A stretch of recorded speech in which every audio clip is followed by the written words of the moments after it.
Hello guys and welcome. So sorry it's been a while since I've uploaded, but recently, I had my phone, break and had a lot of uni to do. I had to hand an assignment this morning, it's been a while. But yeah, I hope we're going to be back and we're going to be doing 3 uploads a week from now on. And I hope you guys enjoyed the video. And today what we're doing is we are going to be talking about whether or not we are in a housing bubble. So for those who don't know, a housing bubble is when there is an increase in demand of houses.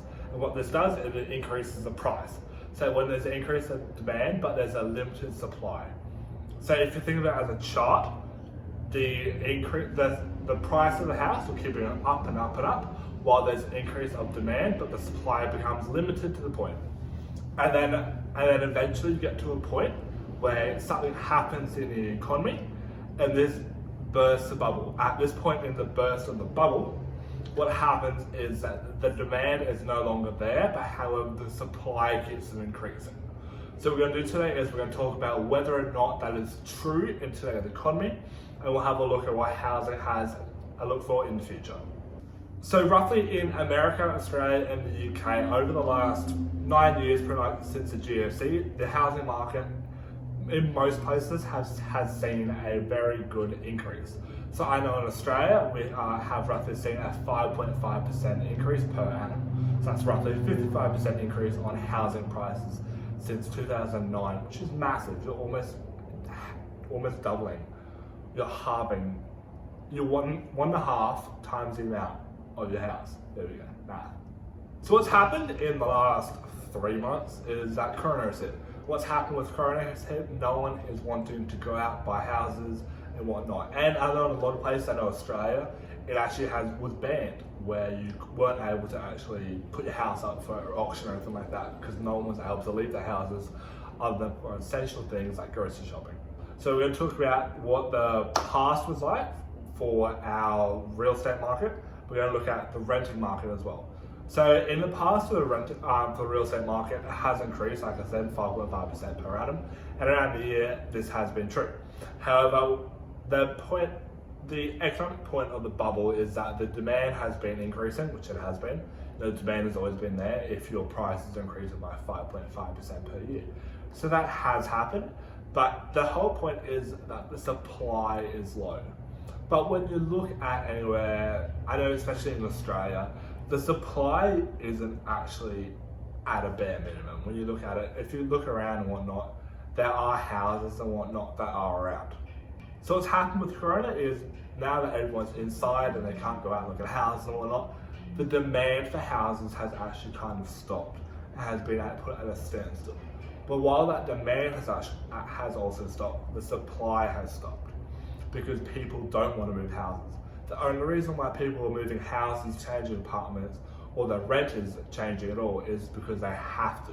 So the rental market has been quite similar to the real estate market, whereas the prices have been steadily increasing slightly over the last 10 years. However, what's happened recently is a lot of people have started to break their leases and whatnot. In Australia, the number of vacant houses open for rent have gone from 1.8% to roughly 5%.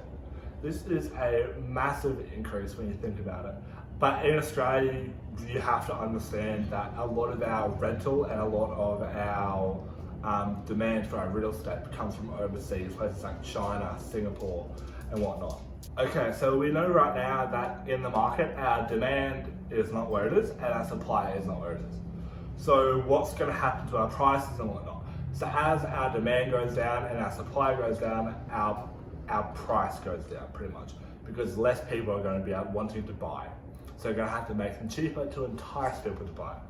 And then as unemployment goes up and whatnot, the prices are also going to continue to drop because a lot less people are going to be able to buy houses and going to want to buy houses because they're not stable in their income. If you want to have a look at house prices and whatnot, you will have a look that steadily they have been decreasing ever since coronavirus, and they're expecting a massive drop and decreases in the second quarter of the year. And this is obviously very bad for anyone who's wanting to sell. However, it's quite good if you want to buy. So what this means is that if you were an investor beforehand and have money already saved up and we were looking to buy an investment property or even to buy a house at all, it would be quite a good point right now to buy a house and whatnot. You're looking at a roughly 10 to 15% decrease. I know in Australia, roughly in the next 2 years, their houses are going to be decreasing by roughly 15% according to NAB economists, and then while apartments are looking between 15 and 20%. Okay, so due to the fact that a lot of people now are actually buying houses because of the decreased prices and whatnot, what we can expect is an increase in the supply of the rental market. So what this means is that since there's an increased supply of the rental market but a decreased demand, what this is going to do is this is going to make it so that the prices are going to drop drastically for rentals. So if you are a renter right now, it's an amazing point to be in. And this market right now is genuinely actually considered as a rental market. So what this means is that it is cheaper to actually live in a rental property than it would be to buy. Because in the situations like these, when you have to raise the rent so low in order to become competitive in the market, sometimes if you have an investment property and whatnot, the ROI, so return on investment, isn't actually there. So what happens when the ROI isn't actually there? It means that you're actually running a loss on your property. Alright guys, so back again just on a different day. So I went for the first time and I was just like, oh, it's not really long enough. So, it's going to be the second part. So what this is going to do, this is going to be about the bubble, about what the government can do about it. So really that biggest threat to that bubble that I said before is unemployment, because of how unemployment is just a cyclical cycle. So when we think about if we want to kill unemployment, what do we do? So I know in Australia right now what we have is a business subsidy where we have JobKeeper. So this does that it keeps people unemployed even if they aren't, it keeps people employed even if they aren't actually working at their job. What this does is it decreases unemployment numbers. Because I don't know if a lot of people know, but in America, as 1% of unemployment grows, 37,000 people die. I just want to repeat that again. 37,000. That's massive. Over 20,000 of those are from heart attacks alone from the stress of unemployment. Like that stuffed up how many people are actually dying from this. So what I want to do is I want to just say, we want to kill this unemployment because then we're creating a better lifestyle for everyone and we're keeping that real estate bubble from popping. So there are things that each and every government can do. Like I know America and Australia right now is considering negative interest rates. I don't really like negative interest rates just because I feel like a lot of the time they don't actually work. Like if you want to have a look in Japan and then the Europe countries which have done it, which are Sweden, Switzerland and Denmark, the European countries on average their GDP has grown by 1.8% per year, and then Japan is only at 1%. So at the end of the day, I actually don't think that negative interest rates would work. I just feel like in the past they've been done how they're meant to be done, and those haven't worked. Like 1.8% GDP growth per year isn't great. If you had a stock and you were doing 1.8% growth per year, you not want that stock at all.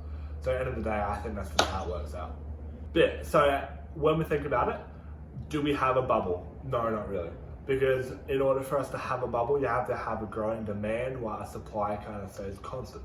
In the past in Australia, I don't know about America, but our supply hasn't really remained constant. It's been continually growing along with our demand. Now what's happened is that in order for a bubble to pop, your demand has to die while your supply keeps on growing, which isn't the case.